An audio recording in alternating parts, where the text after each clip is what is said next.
ಪುರುಷ ಬಹುಶಃ ಶಾಂತೇಶ್ವರ ಅಂತ ಬಹಳ ಜನ ಆಗಿ ಹೋಗ್ಯಾರ. ಆದ್ರೆ ಇಡೀ ವಚನ ಸಾಹಿತ್ಯ ಎಲ್ಲ ಇವತ್ತಿಗೆ 21ನೇ ಶತಮಾನಕ್ಕೆ ನಮ್ಮ ಕೈಯೊಳಗೆ ಸಿಗಬೇಕಾಗಿದ್ರೆ ಆ ವಚನ ಸಾಹಿತ್ಯವನ್ನೆಲ್ಲ ಈ ಮಾನವ ಜನಾಂಗಕ್ಕೆ ಶರಣರೇನೋ ಬರೆದ್ರು ಹೋದ್ರೆ ಆ ವಚನ ಸಾಹಿತ್ಯವನ್ನು ಉಳಿಸಿ ಮುಂದಿನ ಜನಾಂಗಕ್ಕೆ ಕೊಟ್ಟಿರ್ತಕ್ಕಂಥ ದೊಡ್ಡ ಸತ್ಪುರುಷನೇ ಶಾಂತೇಶ್ವರ ಅಂತ ಹೇಳ್ತಾರೆ. ಅಂಥ ಶಾಂತೇಶ್ವರನ ಪವಿತ್ರವಾದ ಈ ಇಂಡಿ ಪಟ್ಟಣದೊಳಗೆ ಶಾಂತೇಶ್ವರ ಬಹಳ ದೊಡ್ಡ ಕೆಲಸ ಮಾಡಿ ಹೋದರು. ಅವ್ರನ್ನ ಎಷ್ಟು ಸ್ಮರಣೆ ಮಾಡಿದ್ರೂ ಕಡಿಮೆ. ಅದೇ ಈ ಪಟ್ಟಣದಲ್ಲಿ ಆರಾಧ್ಯ ದೈವವಾಗಿರ್ತಕ್ಕಂಥ ಶಾಂತೇಶ್ವರನ ಸಂಕಲ್ಪವೋ ಏನೋ ಇಂಡಿ ಪಟ್ಟಣ ಧಾರ್ಮಿಕ ಕ್ಷೇತ್ರದ ಜೊತೆಗೆ ಇನ್ನುಳಿದ ಎಲ್ಲ ರಂಗಗಳಲ್ಲೇನೋ ಮುಂದೆ ಬರಲಿ ಅಂತನ್ನೋ ಉದ್ದೇಶ ಬಹುಶಃ ಶಾಂತೇಶ್ವರನ ಪ್ರೇರಣೆಯಿಂದನ ಶಿರ್ಷಾಡ ಮಠದ ಪೂಜಾರಿ ಮಠವನ್ನು ನಿರ್ಮಾಣ ಮಾಡ್ಯಾರ ಅಂತ ಹೇಳ್ಬೋದು. ಬಹುಶಃ ಇಂಡಿ ಒಳಗೆ ಶಾಂತೇಶ್ವರನ ಆರಾಧ್ಯ ದೈವದ ಜೊತೆಗೆ ಇಲ್ಲಿ ಗುರುವರ್ಗದ ಮಠನ ಇರಲಿಲ್ಲ. ಆ ಕೊರತೆಯನ್ನು ಬಹುಶಃ ನಮ್ಮ ಶಾಂತೇಶ್ವರ ಮನಗಂಡೇ ನಮ್ಮ ಶಿರ್ಷಾಡದ ಪೂಜ್ಯರಲ್ಲಿ ಮನಸ್ಸಿನಲ್ಲಿ ಹೊಕ್ಕು ಇಲ್ಲೊಂದು ಸುಂದರವಾದ ಮಠವನ್ನು ನಿರ್ಮಾಣ ಮಾಡಲಿಕ್ಕೆ ಕಾರಣ. ಆ ಮಠವನ್ನು ನಿರ್ಮಾಣ ಮಾಡಿರ್ತಕ್ಕಂಥ ಪೂಜ್ಯರು ನಿಜವಾಗಿಯೂ ಬಹಳ ಉತ್ಸಾಹಿಗಳು, ತರುಣಗಳು. ಈ 10 ವರ್ಷಗಳಲ್ಲಿ ದಶಕಗಳಲ್ಲಿ ಈ ಉತ್ತರ ಕರ್ನಾಟಕದ ಉತ್ತರ ಬಿಜಾಪುರ ಜಿಲ್ಲೆಯ ಉತ್ತರ ಭಾಗದೊಳಗೆ ಬಹುಶಃ ಧರ್ಮದ ಜಾಗೃತಿಯನ್ನು ಅತ್ಯಂತ ಪ್ರಾಂಜಲ ಮನಸ್ಸಿನಿಂದ ಉತ್ಸಾಹಭರಿತರಾಗಿ ಕಾರ್ಯ ಮಾಡೋರು ಯಾರಾದರೂ ಶಿವಾಚಾರ್ಯರು ಇದ್ದರೆ ಈ ಭಾಗದೊಳಗೆ ಅದು ಶಿರ್ಷಾಳ ಶಿವಾಚಾರ್ಯರು ಅಂತ ತಿಳ್ಕೊಂಡು ಘಂಟಾಘೋಷವಾಗಿ. ಅವ್ರ ಆರೋಗ್ಯನೂ ಅಷ್ಟ ಸದೃಢ ಐತಿ, ಅವ್ರ ಕ್ರಿಯಾಶಕ್ತಿನೂ ನಾವೆಲ್ಲ ಬಹಳಷ್ಟು ಮೆತ್ತಗಾಗಿಬಿಟ್ಟು ಇನ್ನೊಂದು ಗಂಟೆ ಕೂಡ್ರಾಕ್ ಸಹಿತ ಅದಷ್ಟು ನಮ್ಮ ಆರೋಗ್ಯ ಸೂಕ್ಷ್ಮ. ಆದರೆ ನಮ್ಮ ಪೂಜ್ಯ ಶಿರ್ಷಾಳದ ಶಿವಾಚಾರ್ಯ ಅವ್ರ ಮಾತು ಕೇಳಿದ್ರೇ ಬಹಳ ಅದ್ಭುತವಾದ ಮಾತು. ಆಗಲೇ ಸಂಚಾಲಕೊಬ್ರು ಯಾರೋ ಹೇಳಿದ್ರು, ಸ್ವಾಮಿ ವಿವೇಕಾನಂದನನ್ ಬಹುಶಃ ಶಿರ್ಷಾಳದ ಶಿವಾಚಾರ್ಯನ ಮಾತಾಡಕತ್ರ ಆ ಮಾತುಗಳೆಲ್ಲ ಬಹುಶಃ ಸ್ವಾಮಿ ವಿವೇಕಾನಂದನೇ ಹಿಂದೆ ಹೇಳ್ತಾರೆ ಅನ್ನೋ ಅಷ್ಟರ ಮಟ್ಟಿಗೆ ಬಹಳ ಉದ್ಬೋಧಕ ಉಪನ್ಯಾಸದೊಂದಿಗೆ ಕಳೆದ ದಶಕಗಳಲ್ಲಿ ಪೂಜ್ಯರ ಬಹಳಷ್ಟು ಧರ್ಮ ಜಾಗೃತಿಯ ಕಾರ್ಯವನ್ನು ಮಾಡಿದ್ದನ್ನು ನಾವು ಕಾಣ್ತೀವಿ.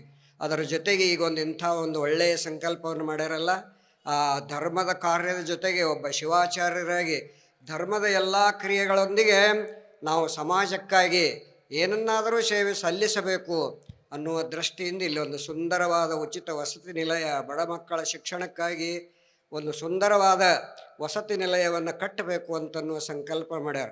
ಬಹುಶಃ ಸಮಾಜ ಇವತ್ತು ಏನಾದರೂ ಸುಂದರವಾಗಿ ಉಳಿಬೇಕಾದ್ರೆ ಸಮಾಜ ಜನರಲ್ಲೆಲ್ಲ ಒಂಥರದ ಶ್ರೇಷ್ಠ ಮನೋಭಾವ ಬರಬೇಕಾಗಿದ್ದರೆ ಇದಕ್ಕೆ ಹಿನ್ನೆಲೆಯಾಗಿ ಧರ್ಮವನ್ನು ಬೋಧಿಸ್ತಕ್ಕಂಥ ಧರ್ಮಾಚಾರ್ಯರ ಪರಿಶ್ರಮ ಕಾರಣ ಅಂತನ್ನೋ ಮಾತನ್ನು ಅನಾದಿ ಕಾಲದಿಂದಲೂ ನಾವು ಕಾಣ್ತೀವಿ. ಬಹುಶಃ ರೇಣುಕ ಭಗವತ್ಪಾದರ ಅಂದಿನ ಕಾಲದೊಳಗೆ ಅಗಸ್ತ್ಯ ಮಹರ್ಷಿಗೆ ಸಿದ್ಧಾಂತ ಶಿಖಾಮಣಿಯನ್ನು ಉಪದೇಶ ಮಾಡಿ ಜ್ಞಾನವನ್ನು ಪ್ರಸಾರ ಮಾಡಿ ಅಷ್ಟ ಮಾಡ್ಬೋದಾಗಿತ್ತು. ಆದರೆ ಅಷ್ಟ ಕೆಲಸ ಮಾಡಲಿಲ್ಲ. ಮಾನವ ಜನಾಂಗದ ಉದ್ಧಾರಕ್ಕಾಗಿ ರೇಣುಕ ಭಗವತ್ಪಾದರು ಆದಿ ಮಾನವರ ಹತ್ತಿರ ಹೋಗಿ ಪಶುಗಳಂತೆ ಬದುಕತಕ್ಕಂಥ ಗುಡ್ಡೆಯಲ್ಲಿ ಹೋಗಿ ಮಾನವರನ್ನೆಲ್ಲ ಆದಿ ಮಾನವರನ್ನೆಲ್ಲ ಮನುಷ್ಯರನ್ನಾಗಿ ಪಶುಗಳಂತೆ ಬದುಕ್ತಕ್ಕಂಥ ಮನುಷ್ಯರನ್ನು ನಿಜವಾದ ಮನುಷ್ಯರನ್ನಾಗಿ ಪರಿವರ್ತಿಸಲಿಕ್ಕೆ ರೇಣುಕ ಭಗವತ್ಪಾದರು ಸಮಾಜ ಸೇವೆಯ ದೊಡ್ಡ ಕಾರ್ಯವನ್ನು ಮಾಡಿದರು ಅಂತನ್ನೋದನ್ನು ಇತಿಹಾಸದಲ್ಲಿ ಓದ್ತೀವಿ. ಅವರಷ್ಟೇ ಮಾಡಲಿಲ್ಲ, ಮುಂದೆ 12ನೇ ಶತಮಾನದಲ್ಲಿ ಬಸವಣ್ಣವರು ಶರಣರಂತೂ ಎಂಥ ಅದ್ಭುತವಾದ ಕಾರ್ಯವನ್ನು ಮಾಡಿದರು ಅಂತಂದ್ರೆ ಹೇಳ್ತಾರೆ ಒಬ್ಬ ಕವಿ, ನಡೆ ಕಲಿಸಿದ, ನುಡಿ ಕಲಿಸಿದ, ಉಣ ಕಲಿಸಿದ, ಉಡ ಕಲಿಸಿದ, ಎಲ್ಲವನ್ನೂ ಕಲಿಸಿದ ಬಸವ ಅಂತ ಹೇಳ್ತಾರೆ. ಬಸವಣ್ಣ ಇವತ್ತು ನಾವೆಲ್ಲ ಇಷ್ಟು ಸುಂದರವಾಗಿ ಕುಂತು ಪ್ರವಚನ ಕೇಳ್ತಿದ್ರೆ ಇಷ್ಟೆಲ್ಲ ಅಚ್ಚುಕಟ್ಟಾದ ಜೀವನವನ್ನು ಸಾಗಿಸ್ತಿದ್ದೀವಿ ಅಂತಂದ್ರೆ ಒಂದು ಕಾಲಕ್ಕೆ ನಾವು ಎಲ್ಲ ಆದಿಮಾನವರಂಗ ಇದ್ದೀವಿ. ಅಂಥ ಆದಿಮಾನವರಿಗೆ ಶ್ರೇಷ್ಠ ಸಂಸ್ಕಾರ ಕೊಟ್ಟು ಇಂಥ ಉತ್ತಮ ವ್ಯಕ್ತಿಗಳನ್ನು ತಯಾರು ಮಾಡಿರ್ತಕ್ಕಂಥ ಮಹಾಪುರುಷನೇ ಬಸವಣ್ಣ ಅಂತ ಹೇಳ್ತಾರೆ. ಹಾಗೆ ಈ ಸಮಾಜವನ್ನು ತಿದ್ದತಕ್ಕಂಥ, ಸಮಾಜಕ್ಕೆ ಸೇವೆ ಮಾಡ್ತಕ್ಕಂಥ ಪರಂಪರೆ ರೇಣುಕ ಭಗವತ್ಪಾದರಿಂದ ಎಲ್ಲ ಧರ್ಮದ ಆಚಾರ್ಯರು ಮಾಡ್ಕೊತ ಬಂದಾರ. ಆ ದಿಶೆಯೊಳಗೆ ಬಹುಶಃ ಆಗಲೇ ನಮ್ಮ ಪೂಜ್ಯ ಶಂಕರಾನಂದ ಶ್ರೀಗಳು ನಮ್ಮ ಶಿರ್ಷಾಡದ ಪೂಜ್ಯರಿಗೆ ಧರ್ಮ ರತ್ನಾಕರ ಬಹಳ ಸುಂದರವಾದ ಶಬ್ದವನ್ನು ಕೊಟ್ಟರು. ರತ್ನ ಎಲ್ಲಿ ಸಿಗ್ತೈತೆ ಅಂದರೆ ಸಮುದ್ರದಲ್ಲಿ, ಹಾಗೆ ರತ್ನಾಕರ ಅಂತ ಬಿರುದನ್ನು ದಯಪಾಲಿಸಿದರೆ. ನಾನಂತೂ ಈ ಧರ್ಮದ ರತ್ನಾಕರ ಬರಬೇಕಾಗಿದ್ರೆ ಆಧುನಿಕ ಒಂದು ಕಾಲಕ್ಕೆ ರೇಣುಕ ಭಗವತ್ಪಾದರು ಹ್ಯಾಗೆ ಕಾರ್ಯ ಮಾಡಿದ್ರಲ್ಲೋ ಅದೇ ರೀತಿಯಾಗಿ ಕಾರ್ಯ ಮಾಡ್ತಕ್ಕಂಥ ನಮ್ಮ ಶಿರ್ಷಾಡದ ಪೂಜ್ಯರು ಅಭಿನವ ರೇಣುಕರು ಅಂತಲೂ ನಾವು ಅನ್ಬೋದು ಅಂತಂದು ಮಾತನ್ನು ಈ ಸಂದರ್ಭದಲ್ಲಿ ಹೇಳಿ, ಪೂಜ್ಯರು ಏನು ಒಂದು ಸಂಕಲ್ಪ ಮಾಡ್ಯಾರ, ಇಲ್ಲೊಂದು ವಸತಿ ನಿಲಯ ಮಕ್ಕಳ ಶಿಕ್ಷಣಕ್ಕಾಗಿ ಅನುಕೂಲ ಮಾಡಬೇಕು, ಮಕ್ಕಳಿಗೆ ಒಳ್ಳೆಯ ಶ್ರೇಷ್ಠ ಆ ಶಿಕ್ಷಣದ ಜೊತೆಗೆ ಶ್ರೇಷ್ಠವಾದ ಸಂಸ್ಕಾರವನ್ನು ಕೊಡೋ ಕೆಲಸ ಆಗಬೇಕಾಗೈತಿ. ಇವತ್ತಿನ ಸಮಾಜದಲ್ಲೇ ಶಾಣ್ಯರ ಜನ ಸಾಕಷ್ಟು ಆಗ್ತಾರೆ, ವಿದ್ಯಾರ್ಥಿಗಳು ಜಾಣರಾಗ್ತಾರೆ. ಬರೀ ಜಾಣರಾಗಿ ಉಪಯೋಗ ಇಲ್ಲ, ಒಳ್ಳೆಯ ಶ್ರೇಷ್ಠ ಸಂಸ್ಕಾರದ ಮಕ್ಕಳು ತಯಾರಾಗಬೇಕಾಗಿತ್ತು. ಇದು ನಾವು ಧರ್ಮದ ಗುರುಗಳು ಮಾಡ್ತಕ್ಕಂಥ ಕಾರ್ಯ.